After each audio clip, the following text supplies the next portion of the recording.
இந்த வீடியோவில் எவ்வளோ நம்பர் ஆஃப் அப்ளிகேஷன் வந்தது, எப்போ நம்மளுக்கு வந்து பார்த்திங்கன்னா மெரிட் லிஸ்ட் கிடைக்கும், எப்போ வந்து பார்த்திங்கன்னா நமக்கு கவுன்சிலிங் ஸ்டார்ட் ஆக போகுது, எவ்வளோ number of seats category wise available இருக்குது, இந்த கம்ப்ளீட் டீட்டெயில் தான் இந்த வீடியோவில் பார்க்க போகிறோம். மிஸ் பண்ணிடாதீங்க. ஏன்னா மெரிட்டு லிஸ்ட்டு வந்ததுமே இமீடியட்டாக கவுன்சிலிங் ஸ்டார்ட் ஆகும். உங்களுடைய ரேங்க்கு அதை பேஸ் பண்ணி என்ன இருக்குன்றதை இந்த சீட்ஸு தெரிஞ்சுக்கிட்டீங்க அப்படின்னா தான் கரெக்டாக உங்களால் பக்காவாக ப்ராப்பராக வந்து பார்த்திங்கன்னா சாய்ஸ் ஃபில் பண்ண முடியும். ஓகே, இந்த வீடியோவை கம்ப்ளீட்டாக பாருங்கள், மிஸ் பண்ணிடாதீங்க. ரொம்ப யூஸ்ஃபுல்லான வீடியோ. என் பேர் கோவிந்தராஜ், RGR அகாடமி சார்பாக உங்கள்கிட்ட பேசிகிட்டு இருக்கேன். வீடியோவுக்கு போகிறதுக்கு முன்னாடி பார்த்தீங்கன்னா RGR அகாடமி மூலயமா நீங்கள் ஒரு 2026 கவர்மெண்ட் சீட்டு எடுத்தே ஆகணும் அப்படின்ற முடிவோடு இருந்தீங்க அப்படின்னா RGR is the best choice. RGRல வந்து பார்த்திங்கன்னா ஸ்பெஷல் ரிப்பீட்டர்ஸ் பேட்ச் வச்சுருக்கும்.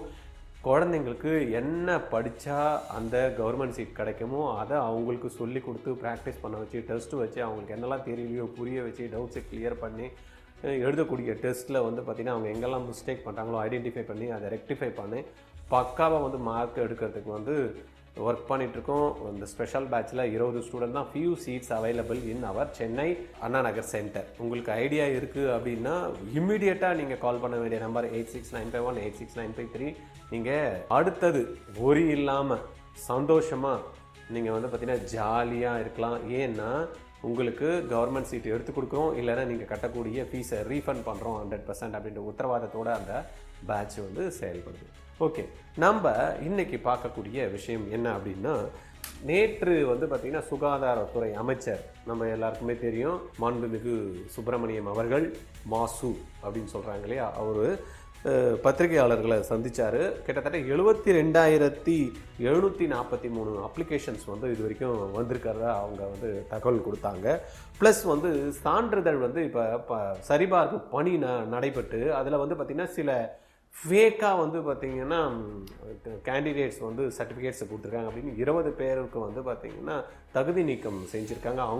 அவங்க மேலே வந்து பார்த்திங்கன்னா லீகல் ஆக்ஷனும் எடுக்க போகிறோம் அப்படின்ற மாதிரி சொல்லியிருக்காங்க. ரைட்டா? அது இல்லாமல் நிறைய பேரோட இன்எலிஜிபிள் டீட்டெயில்ஸ் வந்து கொடுத்துருக்காங்க. சர்டிஃபிகேட் அப்ளை பண்ணுறப்ப சில பேருக்கு சர்டிஃபிகேட் இல்லாமல் விட்டுட்டாங்க. சில பேர் OBC சர்டிஃபிகேட்டை வந்து இன்கம் சர்டிஃபிகேட் நினச்சிட்டு அப்லோட் பண்ணிட்டாங்க. சில பேர் வந்து இப்போ பிறப்பிற சான்றிதழ் வைக்காமல் கொடுத்துட்டாங்க. இந்த மாதிரி இருக்கிறவங்களுக்கெல்லாம் டைம் கொடுத்துருக்காங்க. யாருக்கெல்லாம் அந்த மாதிரி இருக்கீங்களோ இமிடியேட்டாக வெப்சைட்டு விசிட் பண்ணி லாகின் பண்ணி அவங்களுடைய என்ன மிஸ் ஆயிருக்கு அப்படின்றத சொல்லியிருக்காங்க. அதை அப்லோட் பண்ண சொல்லியிருக்காங்க. டைம் கொடுத்துருக்காங்க. இமீடியட்டாக யாரெல்லாம் பண்ணணும்னு நினைக்கிறீங்களோ அதெல்லாம் பண்ணிக்கிங்க அப்படின்ற மாதிரி சொல்லியிருக்காரு.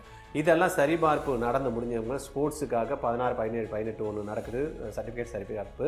அதுக்கு இல்லாமல் இது கொடுத்துருக்காங்க. PWD கேண்டிடேட்டுக்கும் வந்து பார்த்திங்கன்னா எக்ஸ் சர்வீஸ்மேன் இவங்களது எல்லாமே வந்து சர்டிஃபிகேட்ஸ் வந்து சரிபார்ப்பு நடந்துட்டுருக்கு. இதெல்லாம் நடந்து முடிஞ்சதுமே 25 ஜூலை தமிழ்நாடு காலையில் 10 மணிக்கு தமிழ்நாடோட மெரிட் லிஸ்ட்டு வந்து ரிலீஸ் பண்ணிவிடுவோம் அப்படின்ற மாதிரி சொல்லியிருக்காங்க பக்காவாக. அதுக்கு அடுத்தது வந்து பார்த்திங்கன்னா ஜூலை 30 கவுன்சிலிங் வந்து ஸ்டார்ட் ஆகிடும். ஃபர்ஸ்ட் ரவுண்டுக்கான கவுன்சிலிங் வந்து தமிழ்நாடு மெடிக்கல் செலெக்ஷன் கமிட்டியோட கவுன்சிலிங் வந்து ஸ்டார்ட் ஆகும் அப்படின்ற தகவலும் அவர் கொடுத்துருக்காரு. இதுதான் வந்து பார்த்திங்கன்னா நேற்று அவர் ப்ரெஸ் மீட்டிங்கில் வந்து பேசி மக்களுக்கு, மாணவர்களுக்கும் தகவல் கொடுத்துருக்காங்க. இதில் உங்களுக்கு ஏதாவது வந்து சர்டிஃபிகேட்டில் ஏதாவது இது இருந்ததுன்னா நீங்கள் டைரெக்டாகவும் காண்டாக்ட் பண்ணுறதுக்கும் வசதி வாய்ப்பை ஏற்படுத்தி கொடுத்துருக்காங்க. லாகின் பண்ணி அவங்களே வந்து பார்த்திங்கன்னா என்னெல்லாம் மிஸ்டேக் ஆகிருக்கு அப்படின்றதையும் சொல்லியிருக்காங்க. நீங்கள் செக் பண்ணிக்கலாம். ரைட், அடுத்தது நம்ம பார்க்க போகிறது என்னென்னா, எவ்வளோ சீட்ஸு, எவ்வளோ நம்பர் ஆஃப் கேண்டிடேட்ஸ்க்கு வந்து கொடுக்குறாங்க, ஒவ்வொரு கேட்டகரியிலையும் எவ்வளோ கவர்மெண்ட் சீட்ஸ் வந்து அவைலபிள் இருக்குது அப்படின்றத நம்ம டீட்டெயில் பார்த்துலாம். ஏன்னா ரேங்க் லிஸ்ட்டு வந்ததுமே நம்மளுக்கு கவர்மெண்ட் சீட் கிடைக்குமா கிடைக்காது அப்படின்றத நீங்களே வந்து டிசைட் பண்ணுறதுக்கான ஒரு நல்ல ஆப்பர்ச்சுனிட்டி.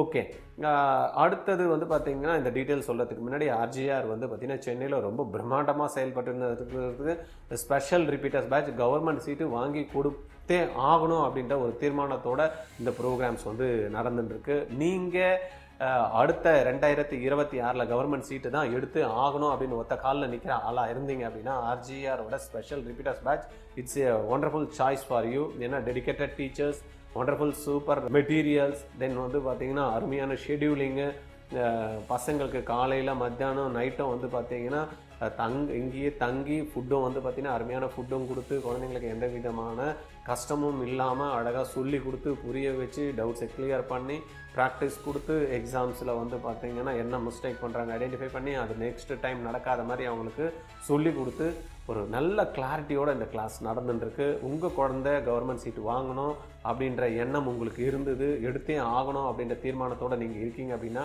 RGR அகாடமிக்கு இமீடியட்டாக கால் பண்ணுங்கள். 8695186953 86953 இந்த நம்பரில் கால் பண்ணி ஜாயின் பண்ணுங்கள். Only few seats are available. Okay, நம்மளுக்கு தமிழ்நாட்டில் எவ்வளோ சீட்ஸ் வந்து நம்மளுக்கு வந்து பார்த்திங்கன்னா இருக்குது அப்படின்ற மாதிரி நம்ம பார்த்தோம் அப்படின்னா கிட்டத்தட்ட டோட்டல் சீட்ஸுன்னு அப்படின்னு எடுத்துக்கிட்டோன்னா ஓப்பன் கேட்டகரியில் மட்டும் ஒரு 1248 சீட்ஸ் வந்து நம்மளுக்கு இருக்குது.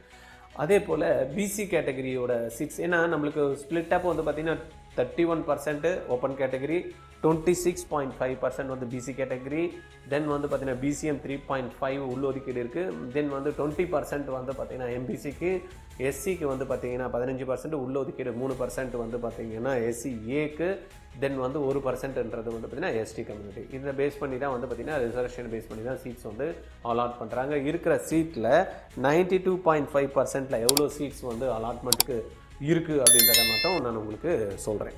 ரைட்டா? மற்றபடி 7.5% வந்து பார்த்திங்கன்னா அதுக்கு தனி கோட்டா போயிடும். இருக்கக்கூடிய சீட்டில் வந்து 15% வந்து ஆல் இண்டியா கோட்டாக்கு வந்து சப்மிட் பண்ணிடணும். அது போக 92.5%ல் இருக்கக்கூடிய சீட்ஸ்ன்னு அப்படின்னு எடுத்துக்கிட்டோன்னா ஓசி கேட்டகரியில் 1248 சீட்ஸ் வந்து இருக்குது. இதுவே பிசி கேட்டகரி எடுத்துக்கிட்டோன்னா 1033 சீட்ஸ் வந்து பிசி கேட்டகரிக்கு இருக்குது, 26.5%. தென் 3% எடுத்துக்கிட்டோன்னா 137 சீட்டு வந்து பிசிஎம், 3.5% பிசிஎம்க்கான 137 சீட்ஸ் இருக்குது. எம்பிசியை பொறுத்த வரைக்கும் 784 சீட்ஸ் வந்து எம்பிசி கேட்டகரியில் 20%க்கு அவைலபிள் இருக்குது. எஸ்சி கேட்டகரியில் 15% சீட்டுன்னு எடுத்துக்கிட்டோம்னா 603 சீட்ஸ் இருக்குது. தென் வந்து SCAவை எடுத்துக்கிட்டோம் அப்படின்னா 116 சீட்டு வந்து SCA கேட்டகரியில் வருது. தென் எஸ்டியை பொறுத்த வரைக்கும் 1%க்கு 39 சீட்ஸ் வந்து அவைலபிளாக இருக்குது. ரைட்டா? இதில் லாஸ்ட் இயரில் வந்து பார்த்தீங்கன்னா 1248 சீட்ஸில் ஓப்பன் கேட்டகரியில் நிறைய சீட்ஸ் யார் எடுத்துகிட்டு போயிட்டாங்கன்னா பிசி கேட்டகரி ஸ்டூடெண்ட் தான் எடுத்தாங்க. ஆக்சுவல் ஓசி கேட்டகரி சீட்ஸ் வந்து பார்த்தீங்கன்னா 112 பேருக்கு தான் வந்து பார்த்தீங்கன்னா ஓசி கேட்டகரி சீட்ஸ் வந்திருக்கு. இதுவே 1033 சீட்ஸ் தான் எதில் இருந்திருக்கு, நம்மளுக்கு பிசிக்கு இருந்திருக்கு. ஆனால் பிசியோட சீட்ஸு தென் வந்து இந்த நான் சொன்னேன் இல்லையா அதர் கம்யூனிட்டியில் இருக்கிற சீட்ஸ்லாம் பிசி எடுத்துட்டாங்க அப்படின்னா மொத்தம் அவங்க சீட்ஸ் வந்து பார்த்திங்கன்னா 2017 சீட்ஸ் கிட்ட வந்து பார்த்திங்கன்னா அவங்க எடுத்திருக்காங்க. 137 பிசிஎம் சீட்டு, பட்டு பிசிஎம் சீட்டு ஓசியில் அவங்களும் வந்து பார்த்திங்கன்னா ஒரு 208 சீட்ஸ் வந்து அவங்களுக்கும் போயிருக்கு. தென் 784 சீட்ஸ் வந்து பிசிக்கு போயிருக்கு. இதுலேயும் வந்து பார்த்திங்கன்னா எம்பிசி கேட்டகரியும் வந்து பார்த்திங்கன்னா நம்மளுடைய ஓசி கேட்டகரி சீட் எடுத்திருக்காங்க. கிட்டத்தட்ட 1093 சீட்ஸ் வந்து பிசி கேட்டகரிக்கு போயிருக்கு. இதுவே வந்து பார்த்திங்கன்னா எஸ்சிக்கு வந்து பார்த்திங்கன்னா 603 சீட்ஸ் இருக்குது. 603 சீட்ஸில் வந்து பார்த்திங்கன்னா எஸ்சி கேட்டகரியில் இருக்கிறவங்க அதில் எடுத்து பார்த்தோம்னா டோட்டல் சீட்ஸ் 726 சீட்ஸ் வந்து பார்த்திங்கன்னா இவங்களுக்கு அலாட் ஆகிருக்கு. SCAக்கு வந்து பார்த்திங்கன்னா 116 சீட்டு, 133 சீட்ஸ் வந்து SCAக்கும், எஸ்டிக்கு வந்து 44 சீட்ஸும் வந்து லாஸ்ட் இயர் வந்து அலாட் ஆகிருக்கு. நீங்கள் தெரிஞ்சுக்க வேண்டிய விஷயம் என்ன அப்படின்னா உங்களுடைய ரேங்க்கு, கம்யூனிட்டி ரேங்க்கு, இப்போ நம்ம சொன்ன சீட்ஸை பேஸ் பண்ணி நீங்கள் செக் பண்ணி பாருங்கள். உங்களுக்கு இந்த ரேங்கிங் இருந்ததுன்னா கம்யூனிட்டி ரேங்க்கு கண்டிப்பாக உங்களுக்கு சீட்ஸ் வந்து அலாட்மெண்ட் இருக்கும்.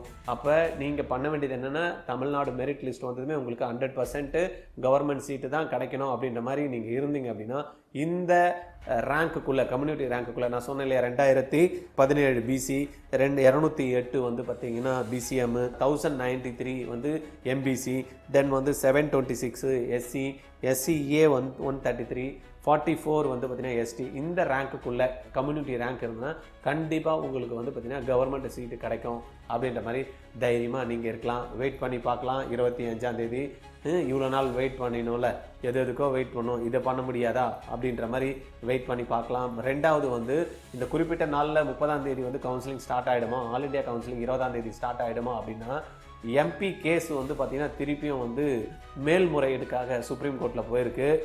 கேஸு தள்ளுபடி ஆகுமா இல்லைனா எடுத்துக்கிட்டு அந்த பசங்களுக்கு நியாயம் கிடைக்குமா அப்படின்றது நம்ம வெயிட் பண்ணி தான் பார்க்கணும்.